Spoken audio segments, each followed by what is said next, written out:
ஓம் நமோ நாராயணாய. லட்சுமி கடாட்சம் நேயர்கள் அனைவருக்கும் வணக்கம். இந்த பதிவில் ரத சப்தமி பற்றி பார்க்கலாம். ரத சப்தமி என்பது தை மாதம் வரும். அதாவது தை மாதம் அமாவாசை முடிந்த 7ஆம் நாள். சப்தமி என்பது 7வது திதி, 7வது பிறை. ஸோ அந்த சப்தமி அன்று வரக்கூடியது ரத சப்தமி. இதை சூரிய ஜெயந்தி என்று கூட சொல்லுவார்கள். இது ஏராளமான சிறப்புகள் உள்ளது. சரி, அன்றைய தினம் என்ன செய்ய வேண்டும் என்றால், அந்த எருக்க நிலை 7 எருக்க நிலை தலையை வைத்து பச்சரிசி சிறிதளவு சேர்த்து ஆண்கள், பெண்கள் என்றால் சிறிதளவு மஞ்சள் சேர்த்து ஸ்நானம் செய்வது அன்றைய தினம் எல்லோரும் செய்வார்கள்.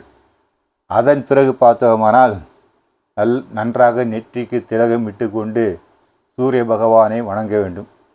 அவருக்கு அர்க்கியம் கொடுக்க வேண்டும். திவாகராய நமக இதம் அர்க்கியம் என்று சொல்லி 3 தடவை சொல்லி ஜலத்தை சேர்க்க வேண்டும். அது ஒரு சிறப்பான ஒரு பலன்கள் கொடுக்கும். இது சூரியனை இவ்வாறு அன்றைய தினம் சூரியனை வணங்க வேண்டும். அது மட்டுமல்ல, சூரியனை வணங்குவது என்பது நல்லது, உடம்புக்கு நல்லது, நல்ல ஆரோக்கியத்தை கொடுக்கும். ஒரு தினமும் 2 நிமிடம் சூரியனை வணங்கினாலே போதும். அந்த வெயிலில் நின்று நன்றாக இருக்கும். எந்த நோயும் நம்மை அண்டாது.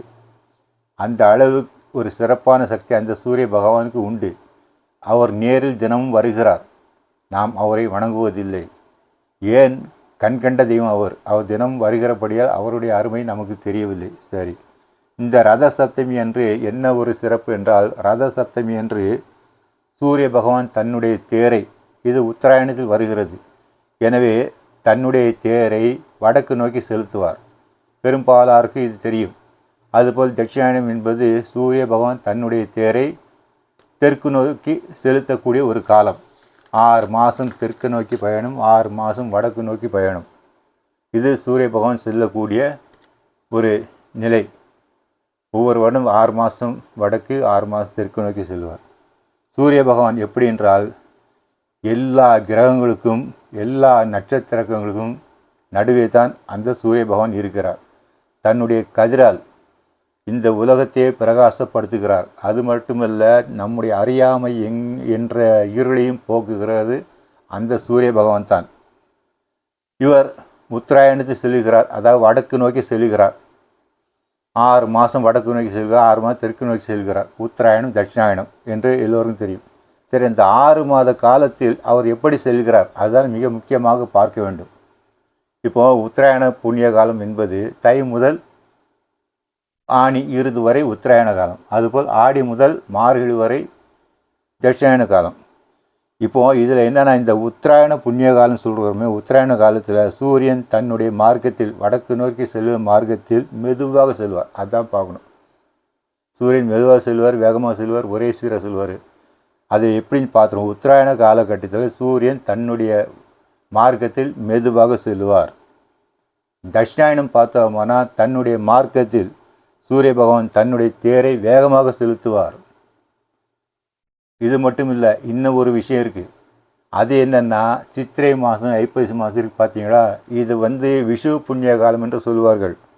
இந்த விஷு புண்ணிய காலத்தில் சூரிய பகவான் தன்னுடைய தேரை வேகமாகவும் இல்லாமல் மெதுவாகவும் இல்லாமல் மிக சீரான வேகத்தில் செலுத்துவார். ஒரே சீராக போகும். வேகமாக போகாது, மெதுவாகவும் போகாது, ஒரே ஸ்பீடில் போகாது.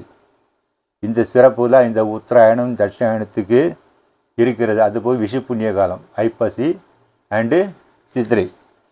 ஆக இதனால் என்ன நமக்கு என்று ஒரு சந்தேகம் வரும். அவர் வேகமாக போகிறாரு, மெதுவாக போகிறாரு, ஒரே சீராக போகிறார், அதனால் நமக்கு என்ன என்றால், இப்போது நாம் பார்க்குறோம் பார்த்தீங்களா, அதாவது உத்தராயணத்தில் வெயில் காலத்தில் எப்படி இருக்குது பார்த்தீங்களா, பகல் நேரம் அதிகமாக இருக்கும். அப்போனா என்ன அர்த்தம்? சூரிய பகவான் சீக்கிரமே உதிச்சிருவார். மறைகிறது அஸ்தமனம் இருக்க, அது கொஞ்சம் மெதுவாகவே ஆகும். ஸோ அதனால் நமக்கு என்ன ஆகிறது? பகல் பொழுது அதிகமாகிறது. அதுபோல் தட்சிணாயனம் இந்த ஐப்பசி கார்த்திகை மார்கழியம் தையெல்லாம் பார்த்தோம்னா இரவு பொழுது அதிகமாக இருக்கும். அதாவது சூரிய உதயம் கொஞ்சம் மெதுவாக ஆகும். 6:30 மணி, 6:40 கூட ஆகும். அதுபோல் சூரியன் மறைவது கூட 5:45, 5 சூரியன் மறைவு வரும். இதனால் என்ன ஆகுன்னா பகல் பொழுது குறையும், இரவு பொழுது அதிகமாக இருக்கும். அதுக்கெல்லாம் காரணம் என்னென்னா, இந்த சூரியன் வேகமாகவும் மெதுவாகவும் சீராகவும் சொல்கிறாரு. அதனால தான் ஐப்பசி மாதம் ஏன் இரவு பகல் அதிகமாக இருக்குது, ஒரே சீராக. அதுபோல் சித்திரை மாதம் ஒரே சீராக போவார், ரொம்ப வேகம் போக மாட்டார், மெதுவாக போக மாட்டார். அது மட்டும் இல்லை, இந்த வித்தியாசம்லாம் வரக்கூடிய காரணமே இந்த சூரிய பகவானோட நகர்வு தான். அதனால தான் இந்த வித்தியாசம். இப்போ நீங்கள் மாதங்களில் பார்த்தா கூட வித்தியாசம் வரும். அது என்ன மாதங்கள்னால், இப்போ மார்கழி தையெல்லாம் எடுத்துக்கிட்டு காற்று 29 நாள் 30 நாள் அதான் இருக்கும் தட்சிணாயனத்தில் பார்த்தோமானால். அப்புறம் உத்தராயணம் வரும்போது சித்திரை வைகாசிலாம் பார்த்தோம்னா, ஆணியெல்லாம் பார்த்தா 32 நாள் கூட வரும். எல்லாவற்றுக்கும் இந்த சூரியன் நகர்வு தான் காரணம். இன்னும் ஏராளமான விஷயங்கள் இதில் இருக்குது. பாகவத புராணத்தில் போட்டு சிறுமன் பாகவதத்தில் 5ஆம் ஸ்கந்தத்தில் 21ஆம் அத்தியாயத்தில் இது போடப்பட்டுள்ளது. நிறைய விஷயங்கள் இருக்குது. இப்போது சூரிய பகவான் எங்கு தோன்றுகிறார், எந்த ஆங்கிளில் தோன்றாரோ அதே ஆங்கிளில் எதிர் திசையில் மறைவார். இதெல்லாம் நிறைய விஷயம் சொல்லப்பட்டிருக்கு. ஆக நிறைய விஷயங்கள் அடங்கியது. இந்த ரத சப்தமிக்கு ஏராளமான சிறப்புகள் உண்டு. மங்களானி பவந்து.